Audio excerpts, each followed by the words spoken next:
할렐루야.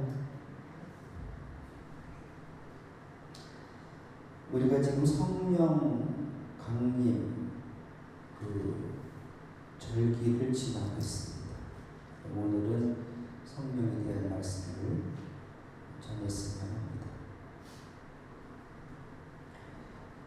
우리 교회 주보 표지는 매주마다 바뀌죠. 아마 전국적으로 이런 주보를 갖기가 쉽지 않습니다. 매주마다 표지가 마치 타임지처럼 바뀌죠. 여러분이 눈치채신 대로 보통 말씀의 제목에 맞춰서 선정하죠. 이 이미지를 선정하는데 이번 주 말씀의 주제가 성령이어서 성령에 대한 이미지를 핀터레스트, 구글 같은 데서 찾아보았습니다. 그런데 대다수의 이미지가 불과 바람같이 강하게 표현되어 있습니다.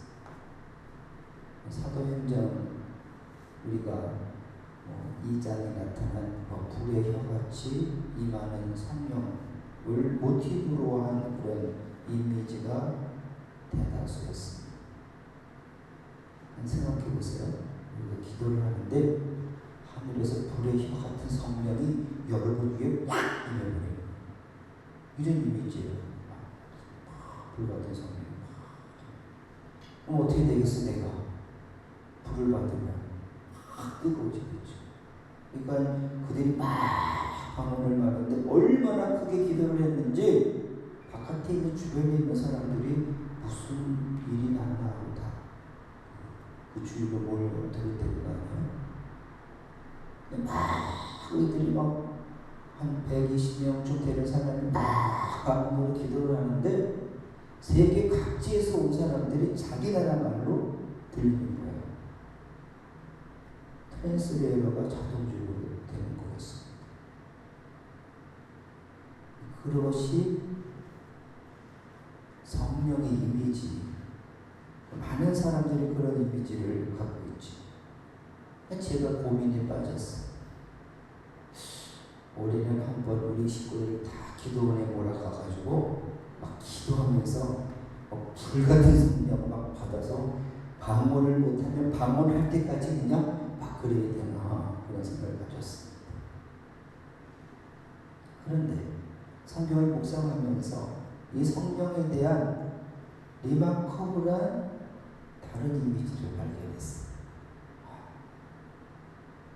우리가 이 시대를 살아가면서 사람들이 그런 성령만을 생각하기 때문에 어떻게 되는 거예요? 막 훌쩍훌쩍 뛰어다니고 막 그런다고 다니는데 성령보다는 악령을 받는 케이스가 많다고 말해요. 성령 받기보다는. 왜냐하면 성령에 대한 이해를 모르고 외부적인 그러한 성령을 받으려고 하기 때문에 그렇습니다. 이단으로 빠지거나 이런 부작용이 있습니다. 그 힌트가 사도행전 2장 38절에 새겨져 있습니다. 한번 우리가 찾아서 읽어볼까요? 사도행전 2장 38절입니다. 찾았죠? 그러면 우리가 한 목소리로 이 말씀을 읽겠습니다. 시작. 베드로가 이르되 너희가 회개하여 각각 예수 그리스도의 이름으로 세례를 받고 죄 사함을 받으라. 그리하면 성령의 선물을 받으리니. 그랬습니다.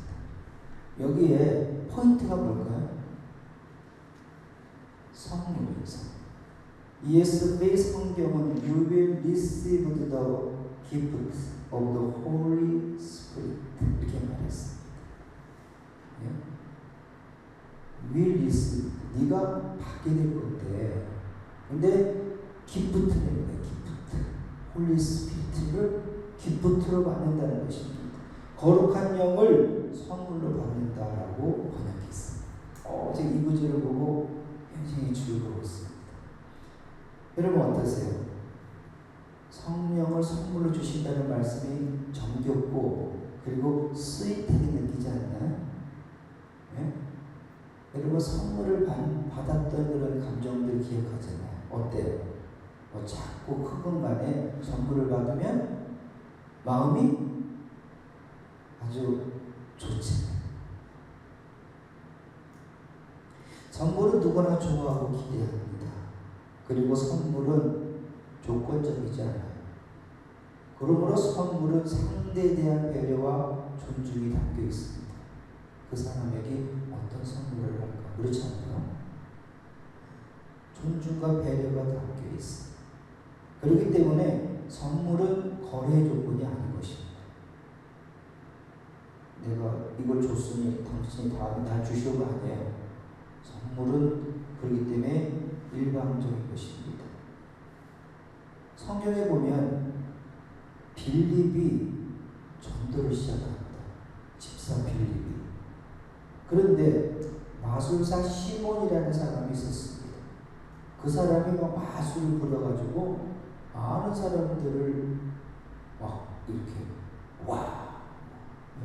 신과 같다 이렇게 그런 대접을 받았던 사람인데 빌립이 보여주는 표적과 능력을 보고 놀랐어요.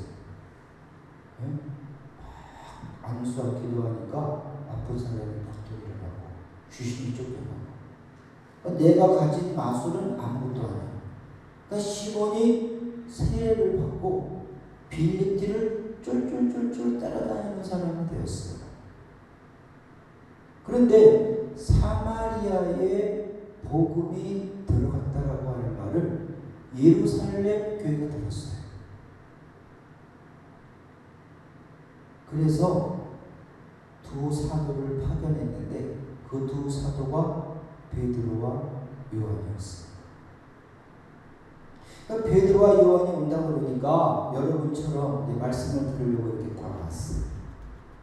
근데 그들이 받은 것은 빌립의 물 세례였어요. 그들은 성령에 관해서 들어보지도 못했어요. 그러니까 베드로와 사도가 그들에게 강하게 안수하면서 성령이 임하기를 구하니까 그들에게 성령이 임했습니다.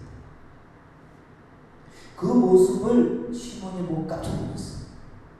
와, 안수를 하니까 성령이 전혀 다른 사람들 변하는 모습을 보면서 자기가 가지고 있던 돈을 꺼내서 요한과 베드로에게 딱 내놓으면서 내가 얼마든지 들을 테니 내가 안수하는 사람은 성령을 받게 해달라. 그렇게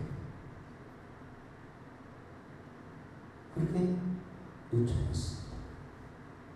그러면 베드로와 요한이 어떻게 대응을 했을까요?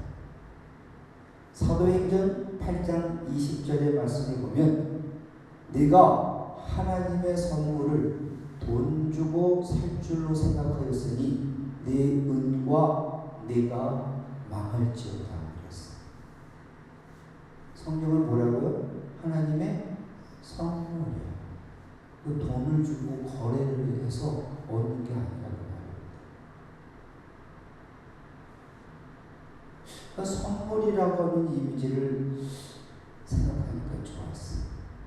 저가 기대하는 것은 사랑하는 여러분들이 성령을 선물로 받을 수 있기를 주님의 이름으로 축원합니다.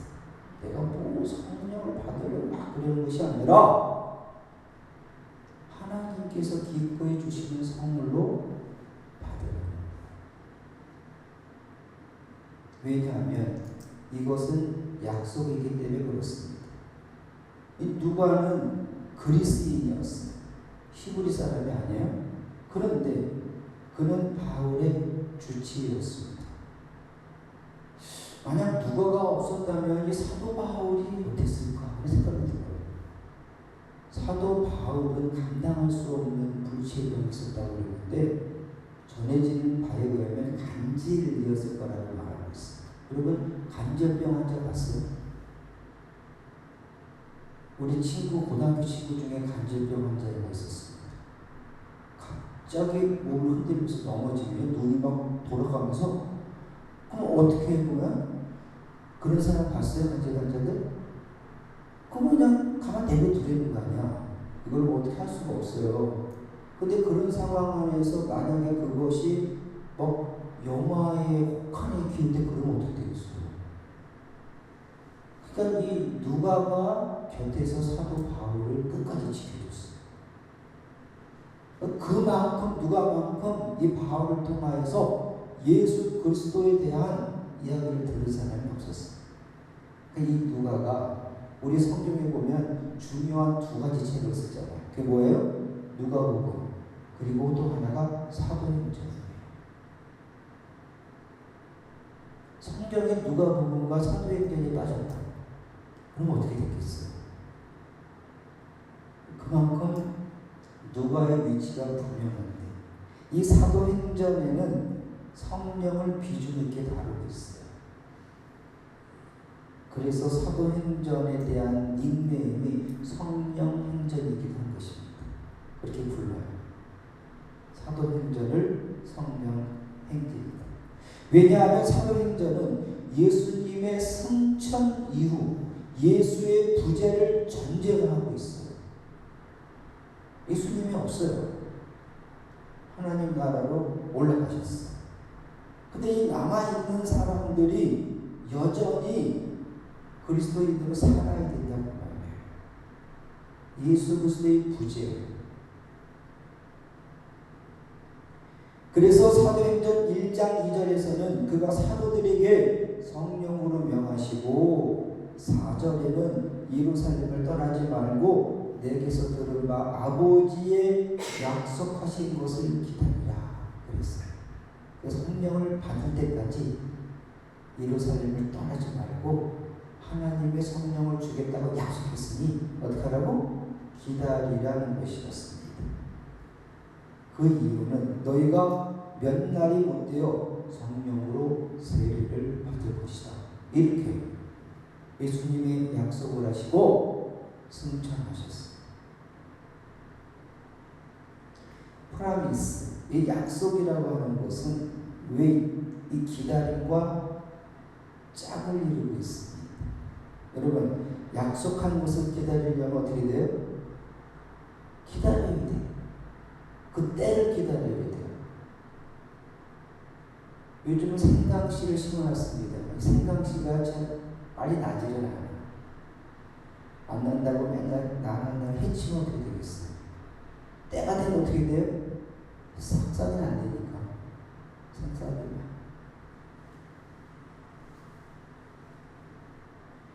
우리가 하나님의 신실하심을 믿는다면 그의 약속은 반드시 이루어진다는 것도 믿는 것입니다. 여러분들에게 성경을 읽으려 하는 이유는 그런 거예요. 왜? 성경에 하나님의 수많은 약속이 새겨져 있습니다.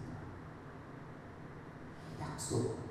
그 약속을 붙들고 나에게 그 약속이 이루어지기를 기다리면 때가 딱 되면 하나님의 약속한 것이 나에게 임하게 된다는 것입니다. 그러므로 그가 성령을 선물로 주시기로 약속하셨다라고 하는 이 말씀에 주목하고 그 약속을 신뢰하고 기다려야 되는 것입니다.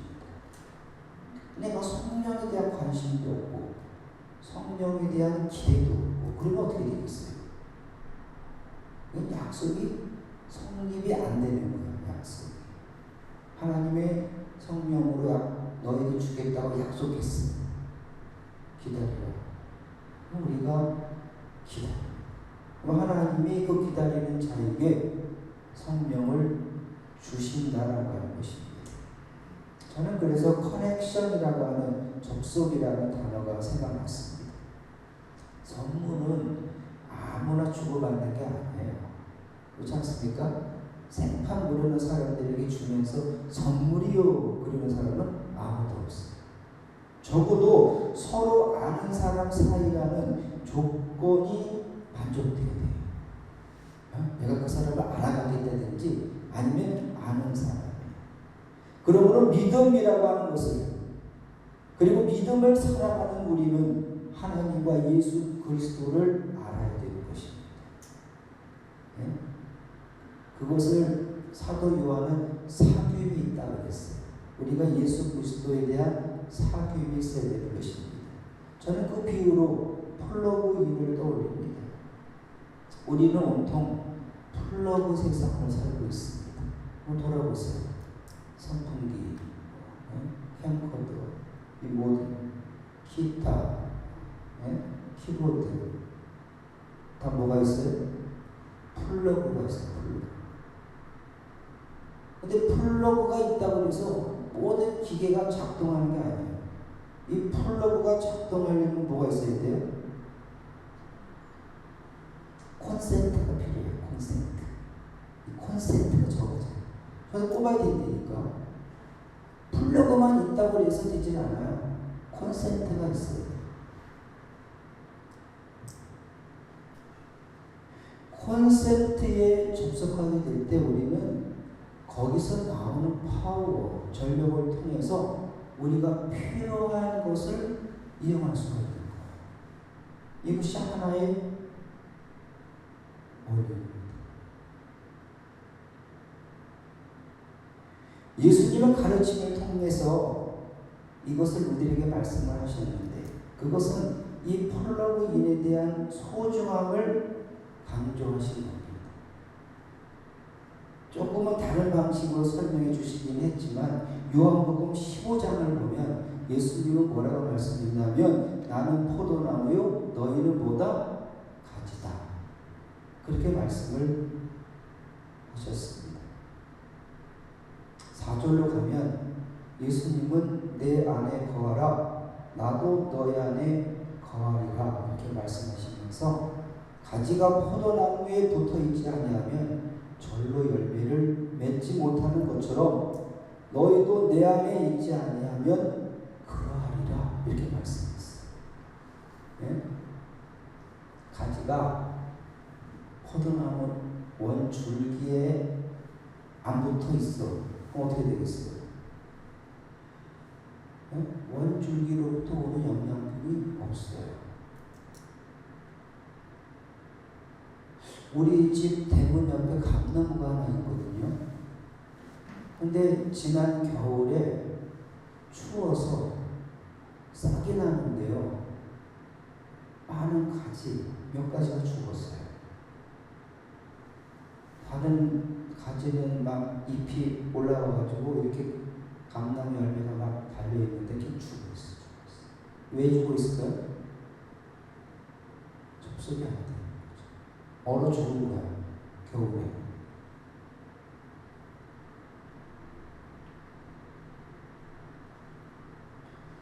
그리고 이어서 말씀하시기를 나는 포도나무에 너희는 가지니 내가 저 안에 있으면 이 사람은 과실을 많이 맺나니 나를 떠나서는 너희가 아무것도 할 수 없느니라 이렇게 던져버렸어요. 굉장히 중요한 말씀이잖아요. 너희가 내 안에 있지 아니하면 nothing, 아무것도 아니라는 거야. 내가 가지인데 내가 세상에 뿌리를 내리고 있는지 그럼 세상에 열매를 맺겠지. 그렇지 않아요? 그런데 주님의 열매를 못 맺잖아요. 내가 주님에게 접속을 하면 혹 세상의 열매를 맺지 못할지라도 주님의 열매를 맺어요. 이 시대를 살아나가는 많은 사람들이 결단해야 되는 거예요. 교회를 다닌다고 해서 뭐가 있는 게 아니야. 교회 다니는 게 뭘 중요해? 네? 내가 과연 예수 그리스도에게 접속 붙어있는 가지냐라고 하는 거 한 가지만 알아도 내 믿음을 성공시킬 수 있어요. 왜? 내 힘이 아니라 주님이 주시는 그런 힘을 가지고 열매를 이렇게 맺게 된다니까. 맨날 신앙생활하고 아무리 목사고 장로고 아무리 그래도 붙어있지 않는 가지, 표면적인 가지는 아무런 의미가 없다는 것입니다. 저는 이 말씀에 굉장한 도전을 받습니다. 그리스도인의 소명이 주님의 뜻을 이루어 드리는 데 있다면 우리는 주님이 원하시는 열매로 주님께 영광을 돌려드리지 않겠어요? 나를 향한 주님의 니드, 그 기대가 무엇인가? 이거를 잘 생각하는 거예요.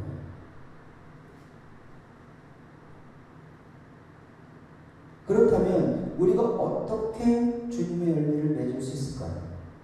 저는 내 안에 거하라 이런 단순한 명령이 그 해답이 된다는 것을 믿어요. 그게 뭐냐면 플러그 인이라는 거죠. 네? 빼면 안 돼. 예수님한테 딱 코드를 빼는 순간 나는 어떻게 되는 거예요? 그냥 말아주는 거지. 그렇잖아요. 영적으로 말아주는 거예요. 육적으로는 뭐 내가 살아있다고 그러지만 우리가 천국이라고 하는 하나님의 나라를 생각한다면 그 가지 못하는 영혼들은 뭐예요? 하나님과 아무런 관계가 없는 사람들이잖아요. 플러그 아웃된 사람들이잖아요. 나는 언제나 플러그 인을 해야 된다는 것입니다. 그러면 우리가 어떻게 주님과 접속을 할 수 있을까라고 하는 것입니다. 여러분, 복음이라고 하는 것이 굿뉴스인데, 여러분, 복음이라고 하는 말을 다 이렇게 약분해보면 딱 두 가지가 나오는 거예요. 예수 믿는다는 거. 그게 뭐냐? 십자가와 부활입니다. 그 두 개가 나오는 거예요. 사도 바울은 말하기를 나는 십자가와 부활이 아니라면 말하지 않겠다고 그랬어요. 십자가와 부활을 전하겠다고 그랬어요. 왜? 여러분, 이 십자가가 뭐예요? 우리를 구원하시기 위한 하나님의 방법이에요. 그분이 흘린 보혈로 인해서 우리 죄가 씻겨지는 거예요. 지난주에 말씀드린 것처럼 문설주의 바른 어린 양의 피가 죽음이 넘어가는 거죠. 6월절이잖아요. 우리가 예수 그리스도가 나를 위해 죽었다라고 하는 그 십자가의 사건을 믿으면 구원받는다는 것입니다. 그럼 부활은 뭐예요? 우리가 그것을 믿으면 그가 다시 부활한 것처럼 우리도 부활하게 된다는 것입니다.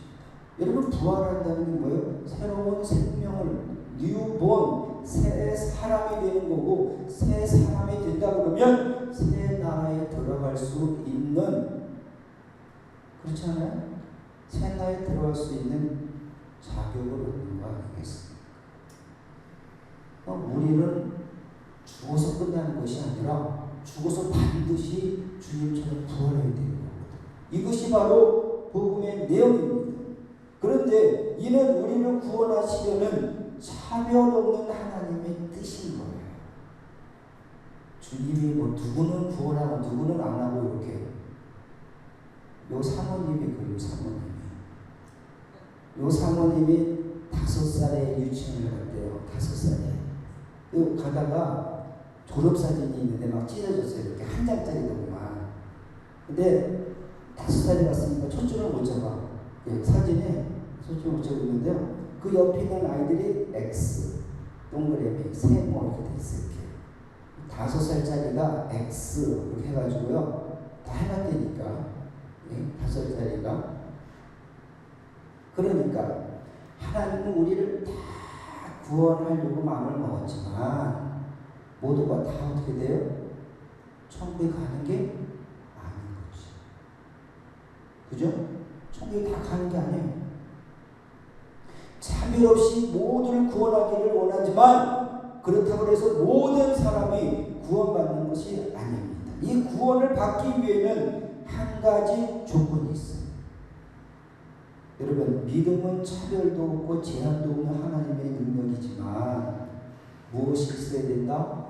믿음이 있어야 된다는 거예요. 예수가 나를 위해 죽었다. 여러분, 그런 믿음 있습니까? 그렇지 않아요. 예수가 나를 위해 안 죽었다. 그럼 뭐 신앙생활에 무슨 의미가 있어? 내가 믿어주는 거지 그냥. 믿어주는 게 무슨 의미가 있어? 그분이 나를 위해 죽었다. 그러니 나도 이제는 그분을 위해 살겠다. 이게 믿음이잖아요. 그것을 하나님이 보신다는 것입니다. 그리고 하나님의 약속한 것을 그 믿음을 가진 사람들에게 주시는 겁니다.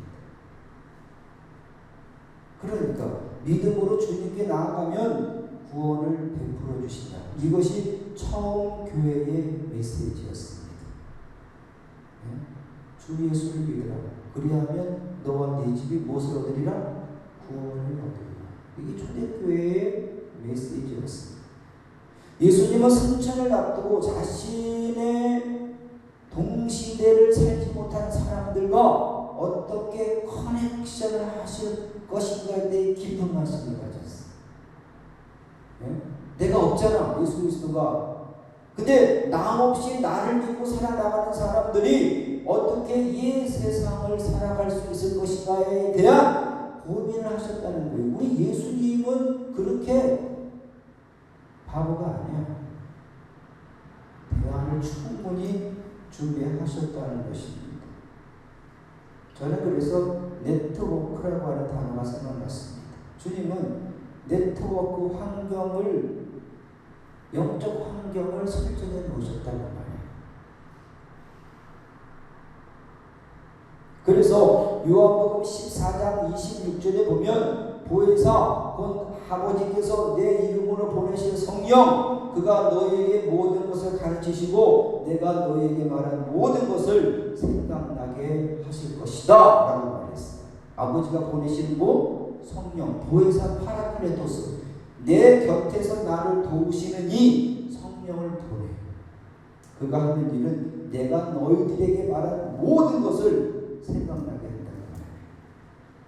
성령이 없으면 예수 그리스도의 말씀에 안 깨달아져요. 성령이 나와 함께해야 그 성령이 예수 그리스도의 말씀을 생각나게 하고 그 말씀을 따라 살 수 있도록 파라클레토스 우리의 곁에서 힘을 주신다는 것입니다. 여기에 우리가 핵심은 성령입니다. 왜? 성령의 역사는 하나님의 일하심에 대한 새로운 방법이에요. 로마서 8장 9절에 보면 공동번역에 이렇게 기록하고 있습니다. 사실 하나님의 성령께서 여러분 안에 계시다면 여러분은 육체를 따라 사는 사람이 아니라 성령을 따라 사는 사람입니다. 그러나 그리스도의 성령을 모시지 못한 사람은 그리스도의 사람이 아닙니다. 네. 여러분 굉장히 중요한 말씀이잖아요. 주님이 주시는 말씀이에요. 여러분이 성령을 따라 산다면 이제는 육체를 따라 사는 사람이 아닙니다. 하지만 여러분들이 성령을 따라 살지 않는다면 여러분들은 그리스도의 사람이 아닙니다. 이렇게 말합니다. 아닙니다. 그러니까 이 시대를 살아나가는 사람들이 집중하고 관심해야 되는 것이 뭘까요? 성령인 거예요. 성령. 왜? 이때를 성령께서 우리와 함께 살아나가도록 하나님 네트워크를 구성했기 때문에 그렇습니다. 주님의 네트워크는 서버이신 하나님. 그렇지 않아요? 예수님의 등이 어디서 오겠어? 서버. 무한한 서버요. 그 서버에서 오시는 그 성령을 통해 우리와 접촉하기를 원하시는 거죠. 성령은 새로운 역사의 동력으로 예비하신 하나님의 교회였습니다. 말씀을 마무리하기를 원합니다. 그래서 오늘 우리가 너무 잘하는 말씀, 사도행전 1장 8절에 있는 말씀을 하겠습니다. 오직 성령이 너희에게 임하시냐. 뭘 받아요? 권능을 받아. 파워, 힘을 받습니다. 여러분, 권능은 영적인 파워예요. 주님의 뜻을 이루어낼 수 있는 동력이에요. 성령이 임하시면 여러분들은 예수님과 자동적으로 연결돼요. 네트워크. 이런 와이어리스로 하는 거예요. 예? 선이 없어도 그냥 연결돼요. 왜? 성령이라고 하는 것은 바로 와이어리스와 같다고 말이에요. 선으로 꽂고, 그 예수님 시대지만 성령의 시대는 이 와이어리스. 그러면 비로소 우리의 소명이 드러나고, 우리의 소명이 뭐예요? 너희가 오직 성령이 임하시면 너희가 권능을 받고 예루살렘과 온 유다와 사마리아와 땅까지 이르러 무엇이 되리라? 내 주인이 되리라. 예수님은 우리에게 성령을 주시는 이유는 다른 게 아니에요. 내 증인이 되는 거예요. witness가 되는 것입니다. 여러분, witness라고 하는 이 마르투스라고 하는 그 말이 원래는 순교자로 바뀌었어요. 순교. 왜? 그 시대는 예수의 증인이 되는 방법은 죽는 거였거든요.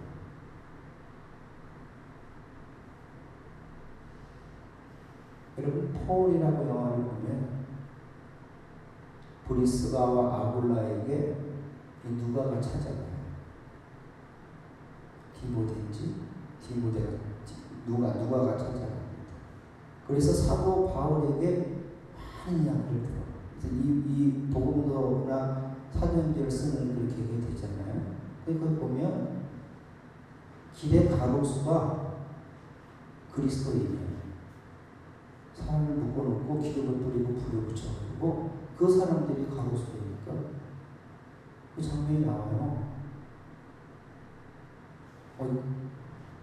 근데 그들이 그 불에 탄 가로수가 안 되는 방법은 간단해.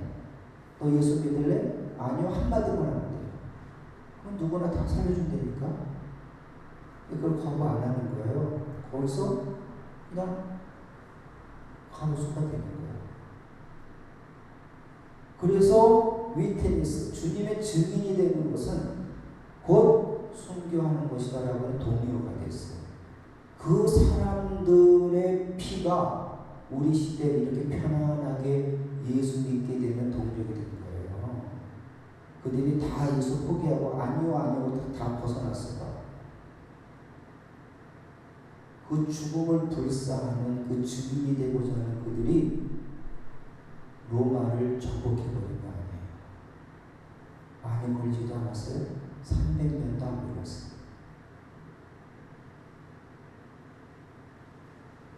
그러니까 교회 탄생은 성령의 역사로 시작된 것입니다. 그래서 그리스도의 사람들은 예외 없이 성령을 선물을 받았어요. 그래서 예수 그리스도를 믿음으로 마주하는 은혜를 받았습니다. 나는 예수를 본 적이 없지만 그 믿음으로 예수 그리스도를 마주하는 은혜를 받았다라고 하는 것입니다. 그래서 사도 바울이 고린도전서 12장 3절에서 단언하기를 성령으로 아니하고는 누구든지 예수를 주라 할 수 없다 이렇게 단언했어요. 성령이 아니면 누구든지 예수를 나의 주님이라고 말할 수 없다라고 말했어요. 사랑하는 여러분, 성령의 역사는 우리에게 맞는 은사를 주어서 교회를 세우게 했습니다. 한 성령에 의해서 각자에게 다른 능력이 나타났어요. 우리 소은이에게는 뭘 하는 능력을 반주하는 안에서 그잖아요. 지체가 있는 거죠. 예? 우리 정성우리 예? 성도는 뭐예요? 이 찬송 잘하잖아요. 딱 와가지고 하면 완벽하게 찬송을 하고 말이에요. 예? 다 세일 받고 예? 내가 사람들한테 그 얘기를 해요. 내가 설교를 하면 우리 교인 중에 한 사람은 나랑 절대 눈을 피하지 않아. 절대 눈을 안 피해 정말. 내가 피해 내가 이렇게 부담 내가 피해. 쫙 쳐다봐요. 저분이 딱 앉아가지고 그냥 조금도 안 돌려. 와, 그럼 집중하는 거잖아 안에서. 왜 이런 얘기를 했느냐?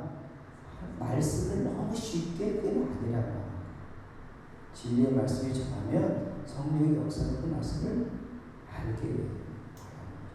내가 듣고자 하면 들을 귀를 가지고 들을 때 들린다라고 하는 것입니다. 그것도 은사예요. 아무나 그렇게 하는 것이 아닙니다. 내가 언제 여러분에게 디모데에 대한 말씀을 전할까 하는데 디모데는 사도 바울이요 잠깐 지나쳤어요. 며칠 복음을 전했는데 이 디모데가 잠깐 며칠 배워서 정말 진실한 그리스도인 청년이 됐어요. 아니, 완전히 바뀐 거야. 사도 바울이 1년 정도 있다가 다시 그 마을에 갔는데 디모데의 믿음이 이렇게 커져 있는 거야. 네? 한 며칠이었거든. 1년을 가르친 게 아니에요. 그러면 말씀을 가르치기는 몇 시간이야? 그러니까 사도 바울이 디모데를 나와 함께 그리스도 일을 하지 않기니라고 말했을 때 그가 따라 나섰습니다. 사도 바울의 후계자가 누구예요? 디모데. 믿음으로 낳은 아들이라고 불리워진 디모데, 디도 두 사람 중에 한 명이 형이에요. 네? 그 디모데에게는 편지를 2개나 보냈잖아요. 그리고 디모데 전후서입니다. 사람의 변화되고 하는 거는 이게 이성이 아니라 그렇게 내가 살아야 되겠다는 결단. 저는 그렇게 많이 이해를 해요.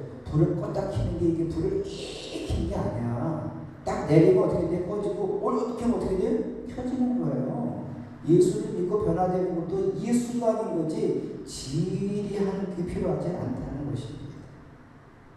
그래서 이 방언을 가지고 예언도 하고 방언도 하고 예언도 하고 가르치기도 하고 병 고치는 은사를 주기도 하고 막 그러는데 이 주님의 생각은 단순해요.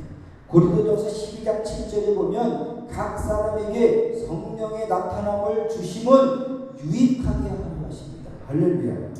각 사람에게 성령을 주는데 다 다르게 줘. 사람에 따라. 하지만 그 사람이 가장 유익한 그런 은사를 주신다는 것입니다. 주님의 몸된 푸른 진주교회 지체된 우리는 성령의 능력이 필요한 시간임을 절감해요. 여러분들에게 이 메시지를 전할 때가 됐다고 생각했어요. 내 증인이 되라. 이 소명의 눈을 뜰 때에 영혼을 구원하는 기쁨이 있어요. 채연이 친구들, 고상현 선배의 친구들, 네? 소원이 친구들, 어때요 여러분 친구들이 지금 구원받을 사람이 없어요? 정호성 성도의 친구들 이제는 관심을 가지고 많이도 하지 말고 한두 사람을 해서 작전을 짜가지고 그 사람을 교회와 커넥시켜야 돼요. 한번 우리가 그런 계획을 한번 짜면 좋겠어요. 여러분들이 정말 구원받아야 할 친구들, 가까운 친구들부터.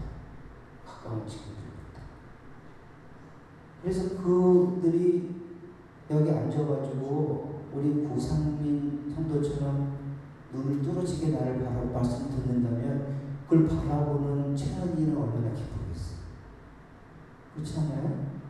그게 그런 관심으로 이제는 되돌려줘야 돼요. 되돌려줘서 여러분들이 그 역할을 감당해서 이제는 세상적에 있었던 그들을 신앙적인 이런 파운더리로 딱 끌어들이는 작업을 해야 된다고 믿습니다. 우리의 영적 폴로그가 성령을 통해서 주님께 접촉되면 우리는 성령의 능력으로 언제나 충만한 삶을 누리며 살 줄을 믿습니다. 여러분들이 당부하는 것은 여러분 안에 성령을 소멸하지 마십시오. 한 번 들어온 성령이 영원히 있지 않아요. 여러분이 프로그램을 빼버리고 성령도 사라져요. 늘 성령의 이끌림을 받는 구별된 나를 하나님 앞에 드러내는 우리 모두가 될 수 있기를 주님의 이름으로 간절히 축원합니다.